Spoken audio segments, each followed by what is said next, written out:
So the absolute worst possible news that could have come out of the World Baseball Classic, closer Edwin Diaz blows out his knees celebrating Puerto Rico's victory as they advance past the Dominican Republic into the quarterfinals, and now the Mets might be without their closer. What happens from here? We'll try to discuss it on today's edition of Locked On Mets. You are Locked On Mets, your daily New York Mets podcast. Part of the Locked On Podcast Network, your team every day.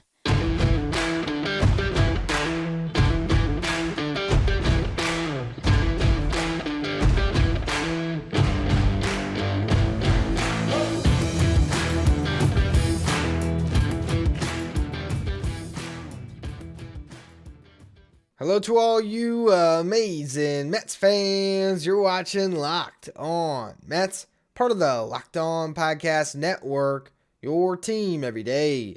I'm your host, Ryan Finkelstein. If you want to find any of my work, follow me on Twitter at FinkelsteinRyan. You can also find some of my writing at justbaseball.com, where I work as the managing editor.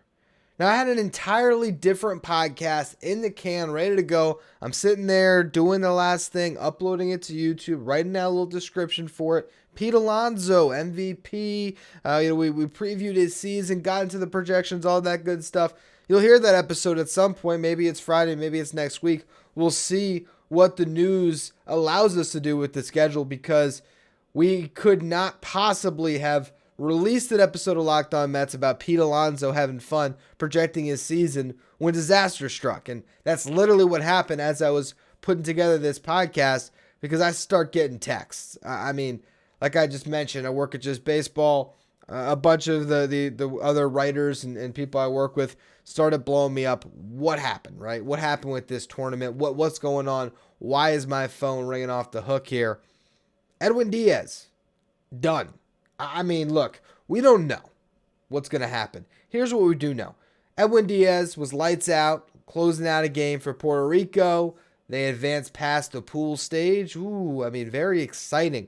Got past the pool stage. I get the Dominican Republic was a stacked team, but it's still, a tournament that in the grand scheme of things, as much as all of these countries have their pride, and I get the celebration, I do.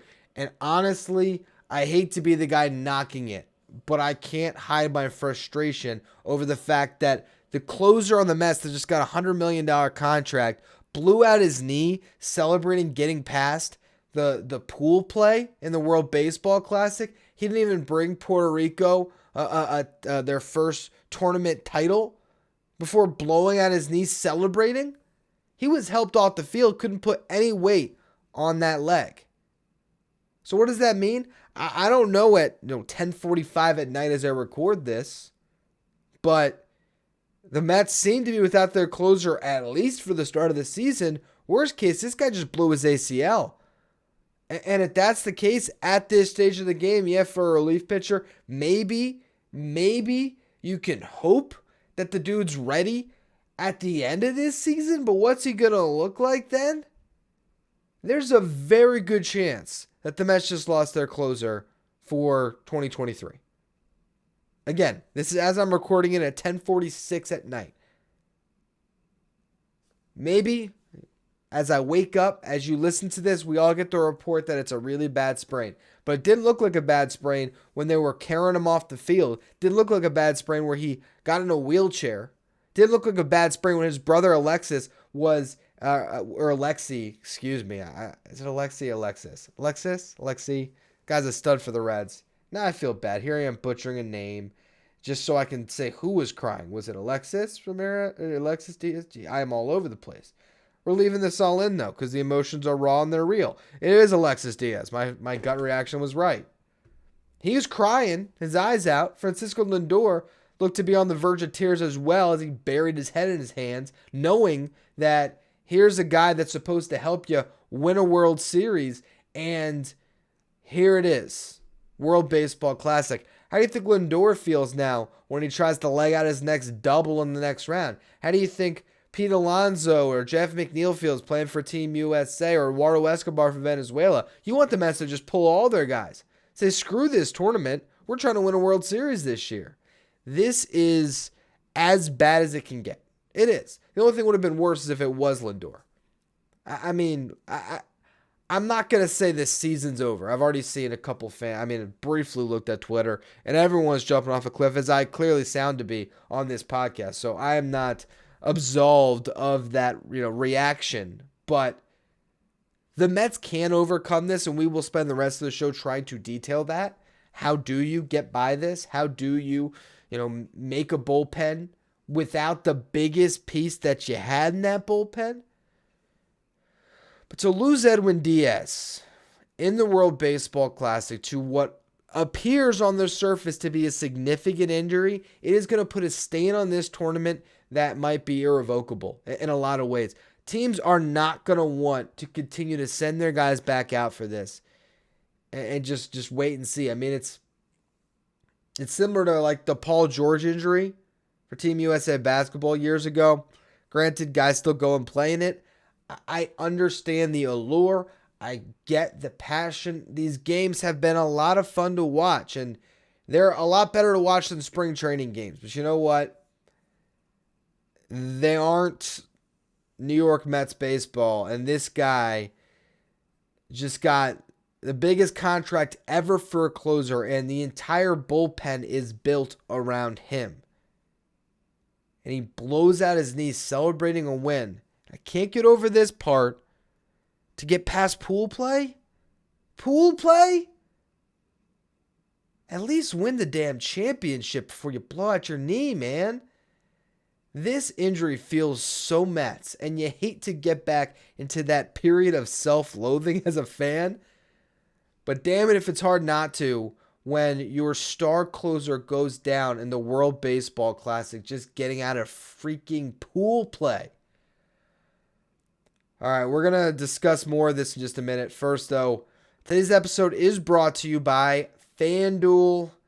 NBA season, they got big games, big stakes going on right now, and guess what? This is the time where you should sign up for FanDuel because you want to get all your bets ahead of the NBA playoffs, and in the NBA playoffs or just to round out the season, it's the perfect place, perfect time to download FanDuel, America's #1 sportsbook.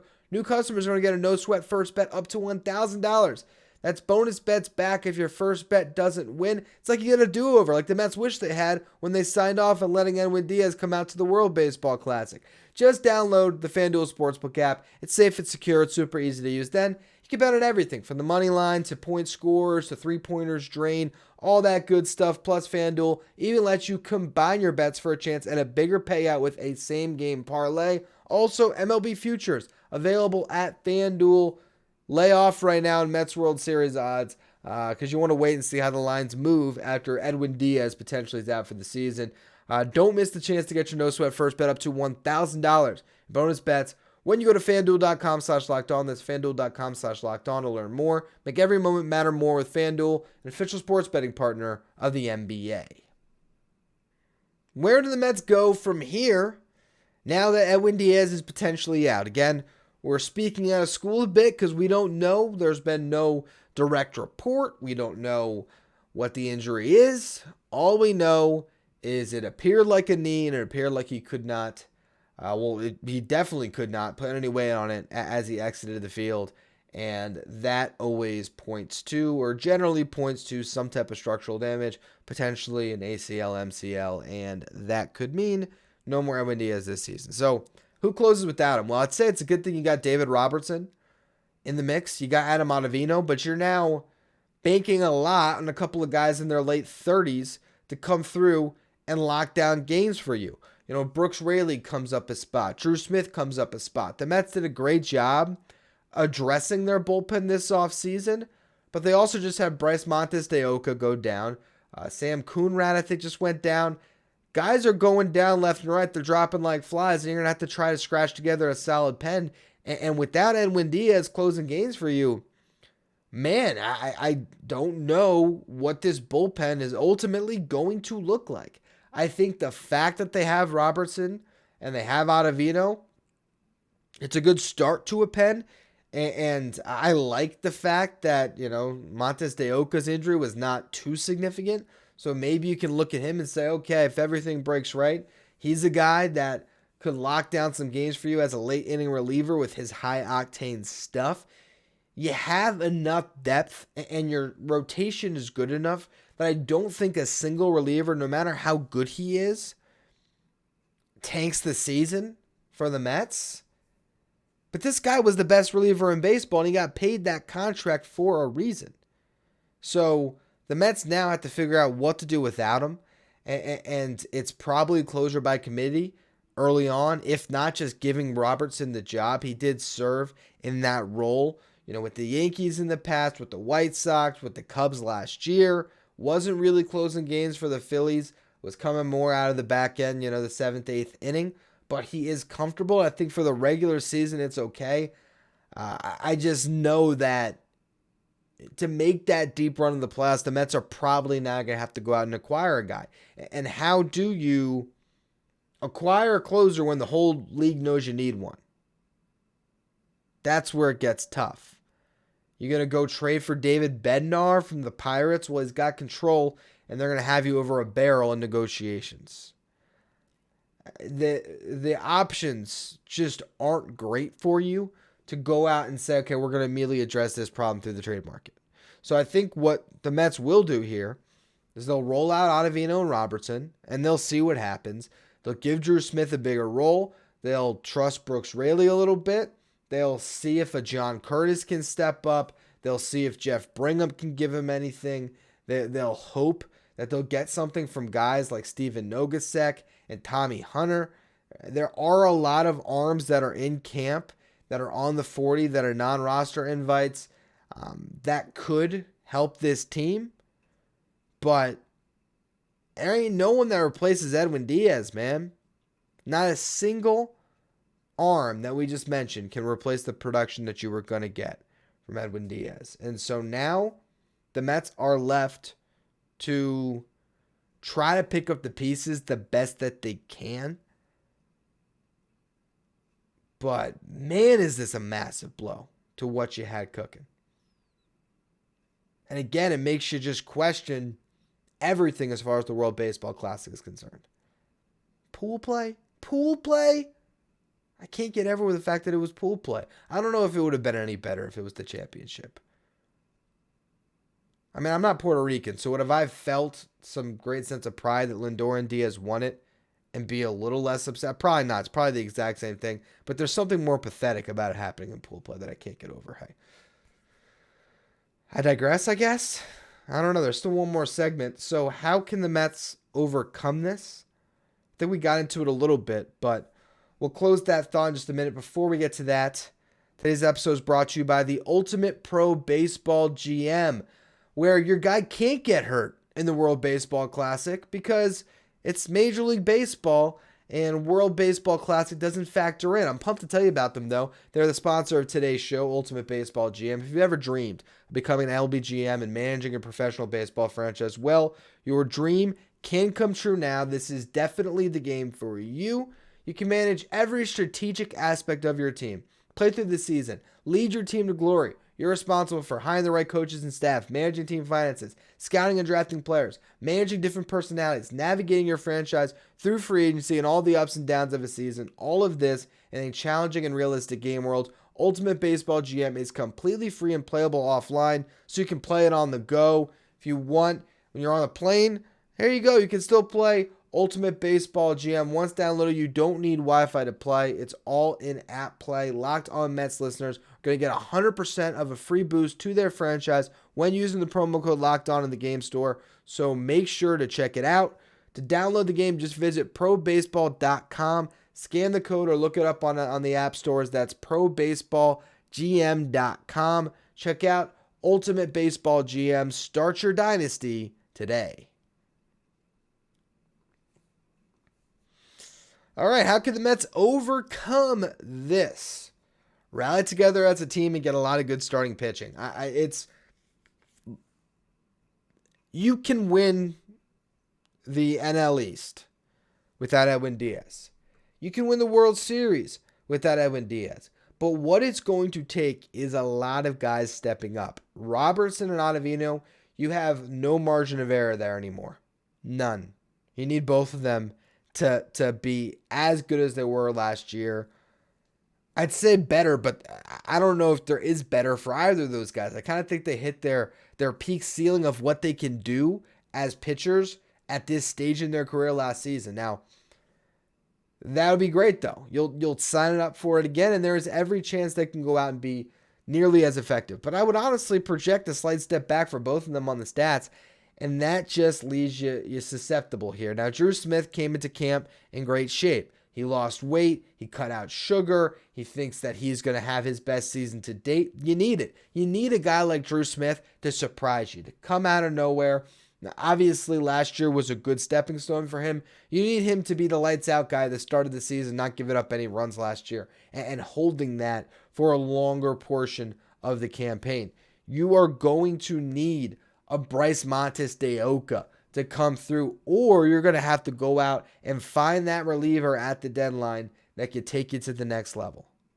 And who that reliever is, you generally don't know until the season has kind of passed a little bit and you see the teams that have faded, the teams that have fallen out of the race, and that's where you can maybe pounce and grab an arm.